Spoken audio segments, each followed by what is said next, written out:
This video contains news and analysis related to a recent terror attack in Kashmir. The content may include sensitive visuals and discussions that could be distressing to some viewers. Viewer discretion is advised. We strongly condemn all forms of violence and terrorism. The purpose of the content is solely to inform and create awareness based on verified reports. যদি এমবিএচ kitchen king কিচেনে থাকে তো আমরা যা ইচ্ছে তৈরি করতে পারি। বেগুনের ভর্তা, আলু কফি, ভিন্ডি মশলা, আরো অনেক কিছু। MBH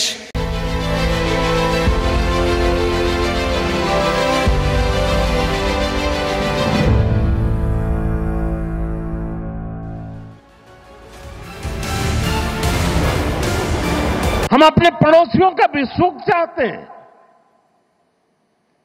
वे भी सुख चैन से जिए, हमें भी सुख चैन से जीने दे। उसने उसको गोली मार दी यहाँ पे, बोला कि ये शायद मुस्लिम नहीं है, उसने उसको गोली मार दी। जब बार बार हमारे सामर्थ्य को ललकारा जाए तो ये देश वीरों की भी भूमि है।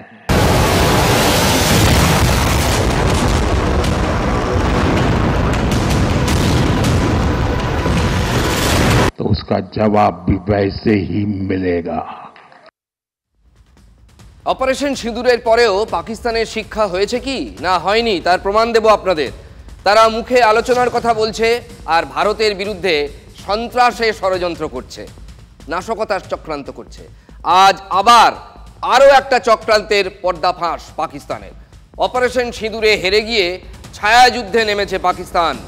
কাশ্মীরের পর এবার পাঞ্জাবে জঙ্গি হামলার ছক বানচাল। অমৃতসরে বিস্ফোরক আনার সময় মৃত্যু এক জঙ্গির। যে জঙ্গি মারা গেছে সে বাব্বার খালসা গোষ্ঠীর বলে জানা গেছে। খালিস্তানি জঙ্গিদের দিয়ে নাশকতার ছক আইএসআই মদতে পাঞ্জাবে ফের মাথাচাড়া দেওয়ার চেষ্টা করছে বাব্বার খালসা, জানালেন পাঞ্জাব পুলিশের ডিআইজি বর্ডার রেঞ্জ। দুষ্টের ছলের কোনো অভাব হয় না, আর শাহবাজ শরীফ, আসিম মুনিররা ঠিক সেটাই করছেন। তারা ভারতের বিরুদ্ধে সামনাসামনি লড়াইয়ে এটে উঠতে পারছে না, ছায়াযুদ্ধ চালাচ্ছেন। তাই তারা আজ গুজরাতের গান্ধীনগরে দাঁড়িয়ে সেই প্রক্সি ওয়ারের কথাই বলেছেন প্রধানমন্ত্রী নরেন্দ্র মোদী। 75 साल तक हम झेलते रहे और पाकिस्तान के साथ जब युद्ध का नौबत आई, तीनों बार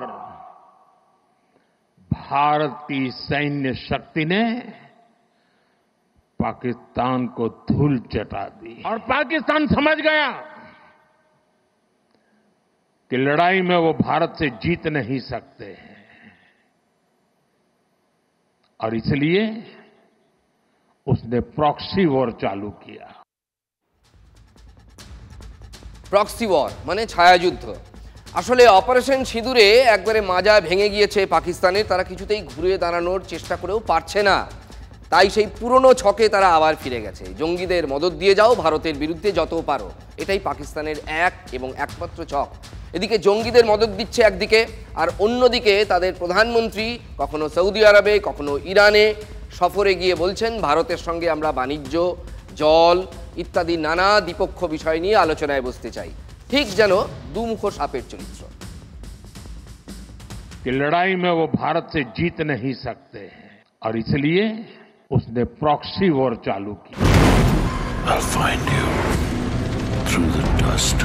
सैन्य प्रशिक्षण होता है, सैन्य प्रशिक्षित आतंकवादी भारत भेजे जाते हैं।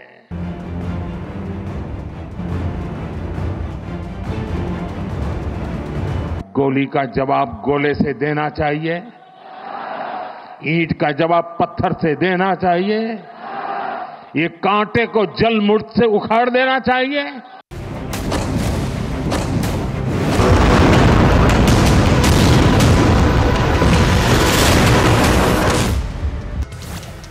গুলির জবাব গোলায়, ঠিক সেই জবাবটাই দিয়েছে ভারত। ভারতের অপারেশন সিঁদুরে গুঁড়িয়ে গেছে পাকিস্তানের জঙ্গি ঘাঁটি। 9 টার্গেট, নিকেশ শতাধিক জঙ্গি। দেওয়ালে পিঠ ঠেকে গেছে পাকিস্তানের। সন্ত্রাসবাদের সঙ্গে পাকিস্তানের সেনা, সরকার সব মিলেমিশে একাকার। इसलिए कहता हूं अब ये प्रॉक्सी वॉर नहीं कह सकते इसको, क्योंकि जो आतंकवादियों के जनाजे निकले 6 मई के बाद जिनका कत्ल हुआ, उस जनाजे को स्टेट ऑनर दिया गया पाकिस्तान में।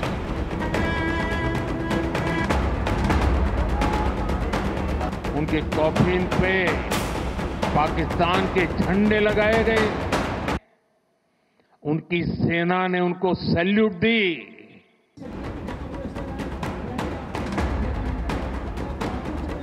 सिद्ध करता है कि आतंकवादी गतिविधि प्रॉक्सी वॉर नहीं है, ये आपकी सोची समझी युद्ध की रणनीति है। ছবি তো কথা বলে, হাতে গরম প্রমাণ। ঠেলায় পড়ে এখন ভারতের সঙ্গে আলোচনায় বসতে কাকুতি মিনতি করছে শাহবাজ শরীফের সরকার।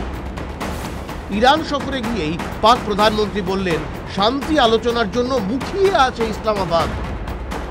We are ready to talk for the sake of peace on water issue with a neighbor. We are ready to talk to promote trade and also counter-terrorism if they are serious. ভারতের প্রত্যাঘাতের পর এখন ভেজা বেড়াল পাকিস্তান। আলোচনার জন্য পিরাপিরি শরীফের। একবার নয়, বারবারই তো বলছেন। ভারতও আগেই স্পষ্ট করে দিয়েছে অবস্থান। पाकिस्तान के साथ न ट्रेड होगा न टॉक।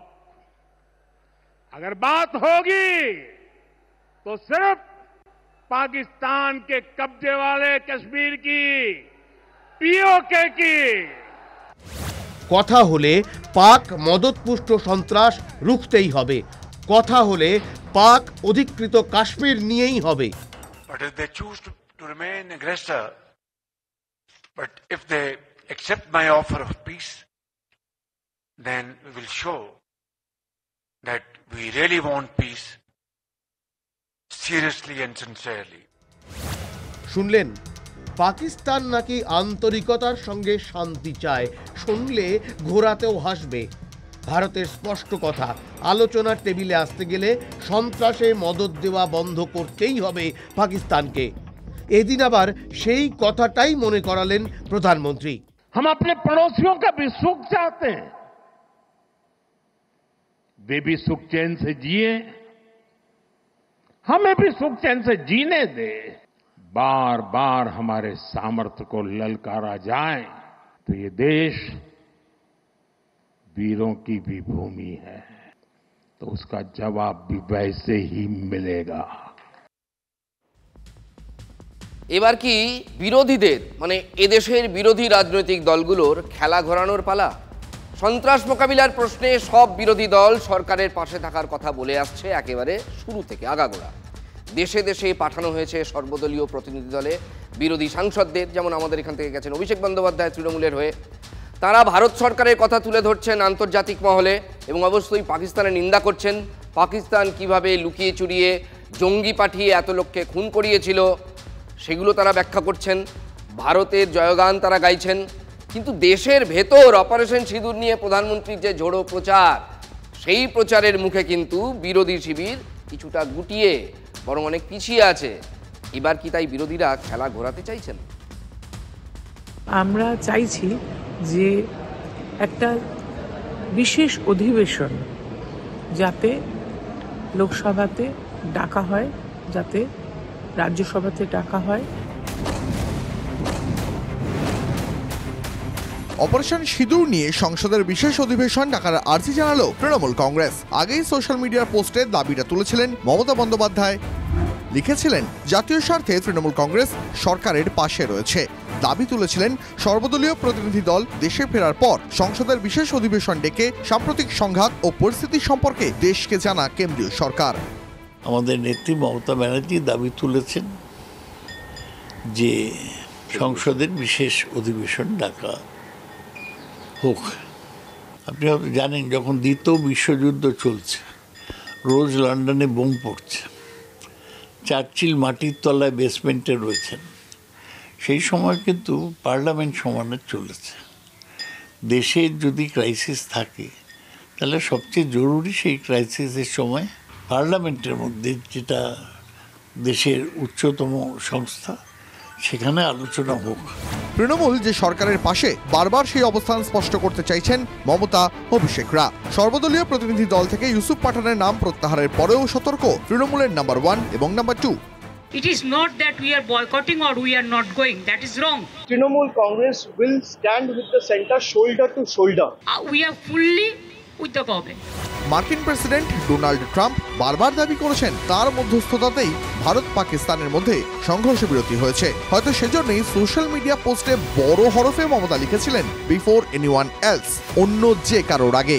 আমরা অভিষেক বন্দ্যোপাধ্যায়কেও দেখলাম এই ডোনাল্ড ট্রাম্পের যুদ্ধবিরতি ঘোষণা নিয়ে, কিংবা 4 জন জঙ্গি এলেন, তারা গেলেনই বা কোথায় আর কিভাবেই বা এলেন, এই প্রশ্নগুলো, এইসব প্রশ্নের কেউ জবাব দিতে পারেনি।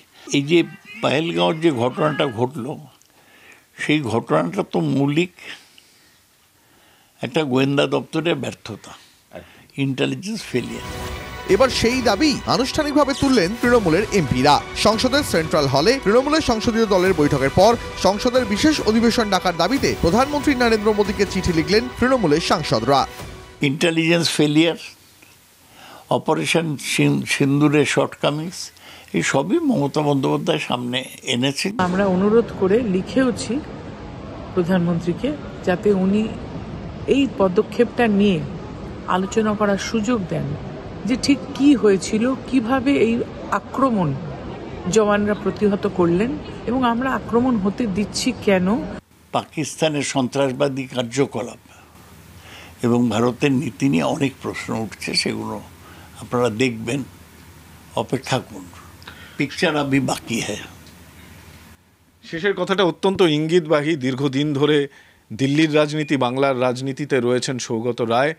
যে দাবি তুলেছেন মমতা বন্দ্যোপাধ্যায় বিশেষ অধিবেশনে, যে বিভিন্ন প্রশ্ন উঠে আসতে পারে সেই অধিবেশনে ঝড় উঠতে পারে বিরোধীদের তোলা প্রশ্নে, তারই কিন্তু ইঙ্গিত পাওয়া গেল সৌগত রায়ের ইঙ্গিতপূর্ণ মন্তব্যেও। পিকচার আভি বাকি হ্যায় বলেছিলাম না, খেলা ঘোরানোর খেলা শুরু হয়ে গেল। ক্ষীর যেন একা নরেন্দ্র মোদী খেয়ে যেতে না পারেন, তাই খেলা ঘোরানোর খেলা, সংসদের বিশেষ অধিবেশন ডাকার দাবি।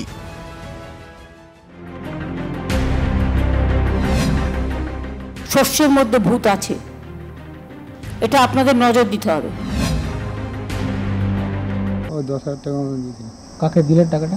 টাকাটা পার্টির লোকে দিয়েছিল, এই তো তৃণমূল লোকে দিয়েছিল। এর সঙ্গে সরকারি আধিকারিকরা সম্পূর্ণ জড়িয়ে আছে। মুসলমানদের নাম তুলিয়েছে এখানকার প্রশাসন, আইপ্যাক, তৃণমূলের ভোট করানোর জন্য। কোনো কিছু হয়ে থাকলে রাতারাতি হয়নি, তো তিনি যখন মন্ত্রী ছিলেন, তিনি যখন তৃণমূলে ছিলেন, তখন সেগুলো দেখতে পাননি। যেখানে ভূতের ভয়, আবার বলতে পারেন যেখানে ভোটের ভয়, এটা আরও অ্যাপ্রোপ্রিয়েট। একে কাকদ্বীপে রক্ষে নেই, সেখানে আবার দোসর লাভলি খাতুন। মনে নেই লাভলি খাতুনের নাম? একবার মনে করিয়ে দিই। বাংলাদেশের নাসিয়া এখানে এসে হয়েছিলেন বাংলার লাভলি। ভুয়ো ভোটার কার্ড, জাল ওবিসি সার্টিফিকেট এবং অবশ্যই তৃণমূলের ভোটের টিকিটের জোরে বা দৌলতে সেই লাভলি খাতুনই মালদার হরিশ্চন্দ্রপুরের রশিদাবাদ গ্রাম পঞ্চায়েতের প্রধান হয়ে যান। এক দেশের নাগরিক, এদেশের তিনি নাগরিকই নন, বৈধ কাগজপত্রও নেই, সব জাল কাগজ। এখানে এসে ভারতের নির্বাচন ব্যবস্থায় ঢুকে পড়েন তৃণমূলের সৌজন্যে এবং অবশ্যই জাল কাগজপত্রের সৌজন্যে। কিন্তু শেষ রক্ষা হয়নি, কোর্টের গুঁতোয় পঞ্চায়েত প্রধানের পদ তার অনেক আগেই চলে গেছে। তবে এখনও শাসকের ঘরে তিনি কিন্তু কাঁটার মতো বিঁধে আছেন। অভিযোগ রয়েছে যে আপনি বাংলাদেশি অনুপ্রবেশকারী, এখানে এসে নাম পরিবর্তন করেছেন, কি বলছেন আপনি? পরে কথা বলছি, আমি একটু বিজি আছি। না, এটা নিয়ে একটুখানি তো আপনি, আপনার একটা প্রতিক্রিয়া আছে। পরে কথা বলছি, আমি একটু বিজি আছি। কোথাও কথা বলছেন? গত বছরের শেষ দিন, সেদিন খুব ব্যস্ত মালদার হরিশ্চন্দ্রপুরের রশিদাবাদ পঞ্চায়েতের প্রধান লাভলি খাতুন। ততদিনে রাজনীতি সরগরম। বাংলাদেশি অনুপ্রবেশকারী, পাসপোর্ট ভিসা ছাড়াই তিনি কিন্তু এই দেশে ঢুকেছিলেন এবং নিজের পরিচয় পাল্টে ফেলেন, তার পিতৃ পরিচয়ও বদলে দেন। এলাকার একজন বাসিন্দাকে বাবা সাজিয়ে ভারতীয় হওয়ার চেষ্টা করেন লাভলি। এমনকি ওই ব্যক্তির পরিচয়পত্র ব্যবহার করে ও জাল নথি পেশ করে ভোটার কার্ড, আধার কার্ড থেকে শুরু করে ওবিসি শংসাপত্র পর্যন্ত তৈরি করে ফেলেন। দেখুন, যাকে নিয়ে এই তরজা, সেই লাভলি খাতুনের কোনো প্রতিক্রিয়া পাওয়া যায়নি আজ। তার বাগমারা গ্রামের বাড়িতে গিয়ে আমরা কাউকে পাইনি, সেখানে তিনি ছিলেন না। গ্রামবাসীরা কি জানিয়েছেন, প্রধানের পদ চলে যাওয়ার পর থেকে লাভলি এবং তার পরিবার ওই গ্রামে বড় কম থাকেন, খুব কম আসেন সেখানে। কিন্তু তাতে কি, বাংলাদেশি ভোটার এখন রাজনীতির হট টপিক। যেখানেই এই ধরনের কোনো ছায়া আমরা দেখতে পাচ্ছি সেটাই বড় খবর হয়ে যাচ্ছে, কারণ এখন এটাই ইস্যু। ঠিক সেখানেই শাসককে চেপে ধরতে চাইছে বিজেপি। মালদার বিজেপি নেতা অম্লান ভাদুরী পরিষ্কার বলে দিয়েছেন, লাভলি খাতুনকে বাংলাদেশে পুশব্যাক করতে হবে। ঠিক, অ্যাডমিনিস্ট্রেশনের কাছে আপিল জানাবো, তাকে বাংলাদেশে পুশব্যাক করা উচিত। প্রশাসনকে জানাবো, প্রশাসন যদি সেই মতো ব্যবস্থা না নেয় আমরা স্বরাষ্ট্র দপ্তরে জানাতে বাধ্য হব। লাভলি খাতুন নয়, ওপার থেকে আসা অনেক হিন্দু পরিবারও আছে। তো সারা ভারতবর্ষ জুড়ে ছেয়ে আছে বাংলাদেশে, এবং ভারত সরকার তাদেরকে পুশব্যাক করছে। লাভলি খাতুন মূলত আমাদের দল থেকে টিকিটও পায়নি, নির্বাচিত হয়নি। লাভলি খাতুন কংগ্রেসের টিকিট নির্বাচিত হয়েছিল। কংগ্রেসের না, পুরো তথ্যটা বলতে পারবো। যদি প্রধানের মেজরিটি কম ছিল আমাদের, সেক্ষেত্রে আমরা কংগ্রেসের মেম্বার আমাদেরকে সমর্থন করেছিল, তার মধ্যে লাভলি খাতুনও ছিল। কিন্তু লাভলি খাতুনের সেখানটায় ব্যতিক্রম কি, সে সরকারি দলের লোক, ফলে প্রথম কথা রাজ্য সরকার চাইবে না। অন্য দলে যারা করে বা অন্য দলের যারা সমর্থক বা ভোটার, তাদের মধ্যে যে কেউ বাংলাদেশি অরিজিন নেই একথা হলফ করে বলা কঠিন। জাল সার্টিফিকেট যদি আমরা জানতাম তাকে আমরা নমিনেট করতাম। আমাদের এত খারাপ সময় আসেনি, আমাদেরও জানা ছিল না, না জানার ফলে আমাদের ভুল হয়েছে। এটা করা উচিত হয়নি এবং দলের সঙ্গে বেইমানি করেছে। কি বুঝলেন? এটা সাবিনা বলছেন, মানে তৃণমূলের মন্ত্রী বলছেন। তার মানে লাভলির সঙ্গে এখন এই রহস্যটা উন্মোচন হয়ে যাওয়ার পর যখন জানা গেল যে তিনি আসলে বাংলাদেশি, তৃণমূল তাদের দূরত্ব বৃদ্ধি করছে। মানে ওদেশে যিনি নাসিয়া, এখন তিনি এখানে লাভলি, কিন্তু বিজেপি তাও ছাড়ছে না। ওরাই গেলে দেখা যাবে যে এর যে ভিত্তিটা, সেই ভিত্তিতে তৃণমূল কংগ্রেসের প্রাধান্য থাকার কারণে তারাই এই ধরনের ভুয়ো শংসাপত্র জারি করবার মধ্যে দিয়ে অনুপ্রবেশকারীদেরকে ভারতবর্ষের যে বিভিন্ন তথ্য, ডকুমেন্টস তৈরি করবার ক্ষেত্রে সহযোগিতা করছে। ফলে মূল সমস্যাটা হচ্ছে তৃণমূল সরকার, এবং তৃণমূলকে যদি না সরানো যায় অনুপ্রবেশ আটকানো মুশকিল। গুজরাট থেকে ধরা পড়ে যাওয়া 14 জন অবৈধ বাংলাদেশিকে, মানে অনুপ্রবেশকারীকে, অসমের মানকাচর সীমান্ত দিয়ে পুশব্যাকের সময় প্রচণ্ড উত্তেজনা। অনুপ্রবেশকারীদের পুশব্যাক করতে বিএসএফকে বাধার মুখে পড়তে হয়। কারা বাধা দিয়েছে? বাংলাদেশ বর্ডার গার্ড, মানে বাংলাদেশের যারা সীমান্তরক্ষী বাহিনী। বিজিবির সঙ্গে মিলে বিএসএফকে বাধা দিয়েছে বাংলাদেশের সীমান্তবর্তী গ্রামের কিছু মানুষও। পরিস্থিতির মোকাবিলায় অবশেষে শূন্যে 4 রাউন্ড গুলি চালাতে বাধ্য হয় বিএসএফ। অসমের মানকাচর সীমান্তে গুলি চালিয়েছে বিএসএফ, বাধ্য হয়ে 4 রাউন্ড শূন্যে গুলি চালাতে হয়েছে।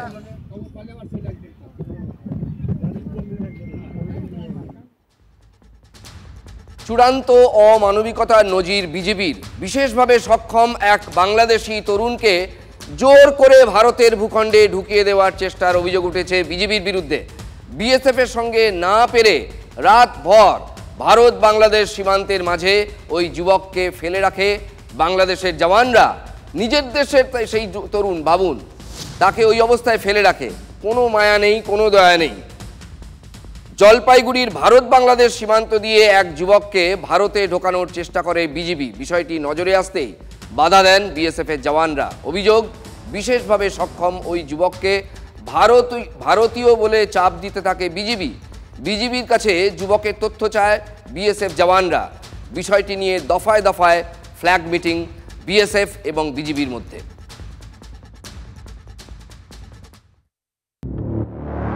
দেশ পরিচালনা করা আমার দায়িত্ব না, আমার কাজ না, আমি জানি না এটা কিভাবে করতে হয়। আমি যেটা জানি সেটা করি।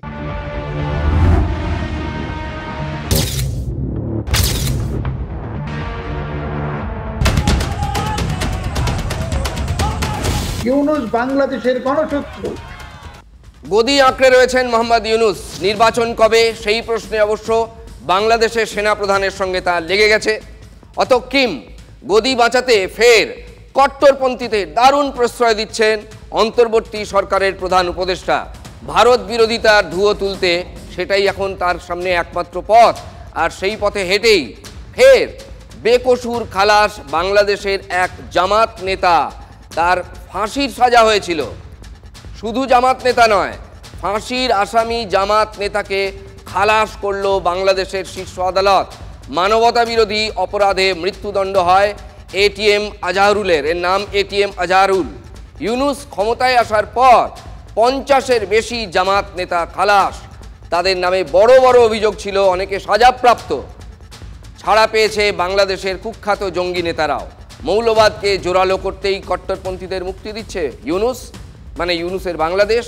ভারত বিরোধী জিগির তোলা ইউনূসের জামাতকে দিয়ে উস্কানির ছক। বাহ, এবার রয়েছে স্বাদ। হ্যাঁ, অপূর্ব স্বাদ। এমডিএচ এর চাঙ্কি চাট মশলা, জীবনে আসল স্বাদ জাগলো। আসল মশলা, এমডিএচ।